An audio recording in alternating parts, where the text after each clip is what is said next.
سامنے والے کو اچھے کام کرنے کو کہیں، اور اگر وہ برا کر رہا ہے تو اس سے درگزر کریں۔ خذ العفو،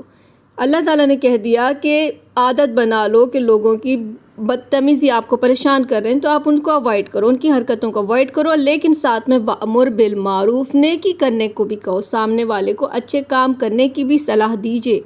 وَأَعْرِضْ عَنِ الْجَاهِلِينَ، اور اگر وہ سامنے والا اپنی جاہلت پہ اتر آئے، آپ کو تنگ کرے تو اس سے اعراض کرو، اس سے دور ہو جاؤ، اس کو اوائڈ کر لو۔ پھر ہو سکتا ہے شیطان بھی آپ کو کہے کہ کہاں کیوں کسی کے پیچھے پڑو، اگر کوئی جھوٹ بول رہا ہے، سود لے رہا ہے، کیوں اس کو نصیحت کرو، شیطان آپ کو منع کر رہا ہے، تو پھر آپ کو اللہ کی حفاظت میں آنا ہے۔ یہاں اللہ نے کہا وَإِمَّا يَنزَغَنَّ مِنَ الشَّيْطَانِ، اگر شیطان کی طرف سے آپ کو وسوسہ آ رہا ہے، نزغن وسوسہ ڈال رہا ہے، تو فاستعذ باللہ، تو اپنے آپ کو اللہ کی حفاظت میں لو، اعوذ باللہ من الشیطان الرجیم کر کے کہو، کیونکہ انہ سمیع علیم، کیونکہ اللہ خوب سننے والا، خوب جاننے والا ہے، یعنی کہ سامنے والے کو نصیحت بھی کرو